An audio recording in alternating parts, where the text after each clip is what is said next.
இன்றைக்கி என்ன வீடியோ பார்க்க போகிறோன்னா ஏர் க்ரோத் பற்றியும் ஏர் பேக்கை பற்றியும் தான் இந்த வீடியோவில் முழுசாக பார்க்க போகிறோம். அதுக்கு முன்னாடி நம்ம சேனலை இதை ஃபஸ்ட் டைம் பார்க்குறீங்கன்னா சப்ஸ்கிரைப் பண்ணிக்கோங்க, லைக் பண்ணுங்கள். வாங்க வீடியோக்குள்ளே போகலாம்.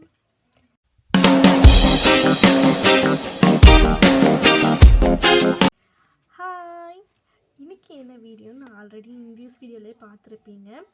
ஆல்ரெடி பண்ணியிருந்தாங்க ஏர் க்ரோத் பற்றி வீடியோ போடுங்க சிஸ் அப்படின்னு சொல்லிட்டு வச்சுருந்தாங்க, தீப்ஸ்ன்னு சொல்லிட்டு. நான் பின் பண்ணுறேன் பாருங்கள். மேலே ஃபஸ்ட்டு என்ன பண்ணணுன்னா, நீங்கள் வீக்லி 2 டைம்ஸ் தான் ஏர் வாஷ் பண்ணணும். அது ஏர் வாஷ் பண்ண பிறகு மறுநாளே ஆயில் வைக்க நீங்கள் ட்ரை பண்ணுங்கள். அப்படி உங்களால் முடியலன்னா திருப்பி ஏர் வாஷ் பண்ணிக்கோங்க. தலையை மட்டும் எம்டியாக விட்டுறாதீங்க. எம்டியாக இருந்தால் மட்டும் தலை ஏர் ஃபால் ஆகிட்டே தான் இருக்கும். அதனால் தலையை மட்டும் நீங்கள் அப்படியே காய மட்டும் விட்டுடாதீங்க. மறுநாளே எண்ணெய் வச்சுடுங்க. ஆல்ரெடி நான் எந்த எண்ணெய் யூஸ் பண்ணுறேன் அப்படின்னு சொல்லிட்டு ஆல்ரெடி ஒரு ஷார்ட்ஸில் கூட நான் போட்டிருப்பேன். அந்த ஷார்ட்ஸ் நீங்கள் பார்க்கலன்னா டிஸ்கிரிப்ஷன் நான் லிங்க் கொடுக்குறேன். ஏர் பேக் எப்படி போடுறது, என்ன எண்ணெய் யூஸ் பண்ணுறேன், தலையை வெயிலில் காய வச்சது மொத்தம் 3 லிங்க் நான் உங்களுக்கு டிஸ்கிரிப்ஷனில் கொடுக்குறேன்.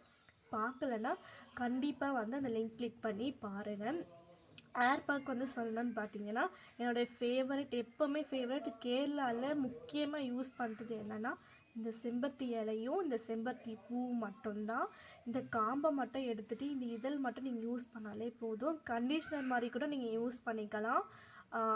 இன்னொரு விஷயத்தை என்ன சொன்னேன்னு பார்த்தீங்கன்னா, நம்ம ஏர் பேக் போடுறதுக்கு இந்த சின்ன இலை வேணால் பெரிய இலை எடுத்துக்கோங்க. ஒரு 10 இலை இருந்தால் போதும். 2 பூ மட்டும் இருந்தால் போதும். வாரத்துக்கு இது மட்டும் இருந்தாலே போதும், நம்ம ஏர் பேக் போட்டுடலாம். இதெல்லாம் நில்லுங்க. இந்த சண்டேஸில் நீங்கள் மதியம் தலை குளிச்சிங்கன்னா அந்த வெயில் உங்கள் தலைக்கு படும். நீங்கள் மார்னிங் குளிச்சிங்க அப்படின்னு சொன்னீங்கன்னா மதியமாக வெளியே கொஞ்சம் தலையை காய வச்சுக்கோங்க, ரொம்ப நல்லது. ஏர் பேக்கில் என்னென்ன போடுறீங்கன்னா சின்ன வெங்காயம் ரொம்ப, அப்புறம் வெந்தயம், அப்புறமா செம்பருத்தி இலை, செம்பருத்தி பூ, அந்த மாதிரி உங்களுடைய வீட்டில் இருக்க அந்த இன்க்ரீடியன்ட், தயிர், முக்கியமாக முட்டையோட வெள்ளை அது நல்லா மிக்சியில் அடைச்சி, நீங்கள் ஆல்ரெடி நான் பேக் போட்டிருக்கிறது பார்த்துருப்பீங்க. அந்த தலையில் போட்டிருக்கிறது ஒரு வீடியோவாகவே போட்டிருக்கேன். அதோடைய லிங்க்கும் நான் டிஸ்கிரிப்ஷனில் கொடுக்குறேன். கண்டிப்பாக பார்க்காதவங்க பாருங்கள். ரொம்ப இம்பார்ட்டன்ட். நம்ம தலைக்கு வீக்லி 1 டைம்ஸ் தான் நீங்கள் ஏர் பேக் போடுங்க. அதே போல் நிறைய பேருக்கு டேண்ட்ரஃப் வரும். எனக்கும் டேண்ட்ரஃப் இருக்கும் தான். இந்த வின்டர் சீசன் இருக்கலாம் ரொம்ப டேண்ட்ரஃப் வரும். அதனால் நீங்கள் தலை குளித்தாலும் கோல்டாகும், தலைக்கு குளிக்காமல் இருந்தாலும் டேண்ட்ரஃப் ஆகும். அதனால் வீக்லி 1 டைம் நல்லா வெந்தயத்தை ஊற வச்சு நல்லா தலைக்கு குளிச்சுருங்க. அது ரொம்ப கோல்டு தான், பட் இருந்தாலும் நீங்கள் 5 நிமிஷத்தில் வச்சு நீங்கள் தலை குளிச்சுருங்க. ஏன்னா அந்த வெந்தயம் அந்த அரிப்பு இருக்குது பார்த்தீங்கன்னா, அது கண்டிப்பாக ரிமூவ் பண்ணிடும். கண்டிப்பாக இந்த டிப்ஸ் எல்லாம் நீங்கள் யூஸ் பண்ணி பாருங்கள். ரொம்ப யூஸ்ஃபுல்லாகவும் இருக்கும். அடுத்தது பார்த்திங்கன்னா, என்ன இது செம்பருத்தி செடி முன்னாடியே உட்காந்துட்டு பேசுன்னு பார்க்குறீங்க. எனக்கு செம்பருத்தி செடி தான் ரொம்ப பிடிக்கும். அதுவும் டெய்லி பூ பூக்குது அந்த செடியில். அதனால் எனக்கு ரொம்ப பிடிக்கும். டெய்லி அதோடைய முகத்தில் தான் காலைல வந்தோடனே அந்த செடியில் பூ இருக்கான்னு தான் பார்ப்பேன். ரொம்ப பிடிக்கும். உங்கள் வீட்டில் யாராச்சும் செம்பருத்தி செடி பூ அப்படி இருந்துச்சுன்னா கமெண்ட் பண்ணுங்கள். கண்டிப்பாக நான் லைக் பண்ணுறேன். அப்புறம் உங்களுக்கு ஏதாச்சும் டவுட்ஸ் அப்படி இல்லைன்னா உங்களுக்கு ஏர் பேக் எப்படி போடுறீங்கக்கா, அதே போல் சில நிறைய வீடியோஸில் போட்டிருப்பாங்க, நிறைய கண்டென்ட் எடுத்து போட்டிருப்பாங்க.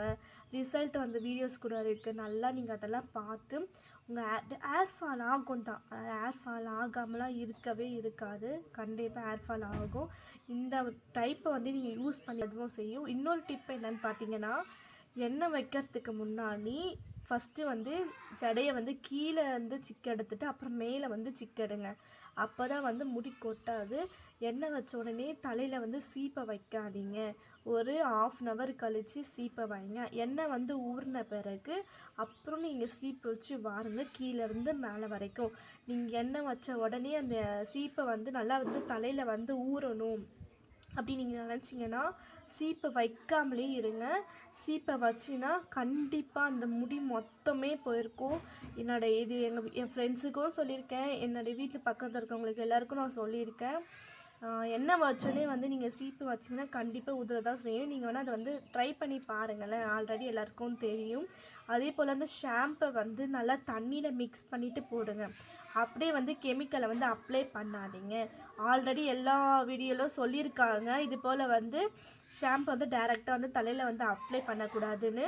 அதனால் நானும் சொல்கிறேன், டிப்ஸாக எடுத்துக்கோங்க. உங்களுக்கு தெரிஞ்சது வரைக்கும் நீங்கள் வந்து நான் சொன்ன வரைக்கும் நீங்கள் ட்ரை பண்ணி பாருங்கள். அப்படி ரிசல்ட் இருந்துச்சுன்னா எனக்கு கமெண்ட்டில் லைக் பண்ணுங்கள். தேங்க்யூ. மோர் வீடியோஸ் பற்றி நீங்கள் தெரிஞ்சுக்கணுன்னா என்னுடைய வீடியோஸ் வந்து சப்ஸ்கிரைப் பண்ணிக்கோங்க. என் சேனலை வந்து சப்ஸ்கிரைப் பண்ணிக்கோங்க, லைக் பண்ணுங்கள். தேங்க்யூ. பாய்.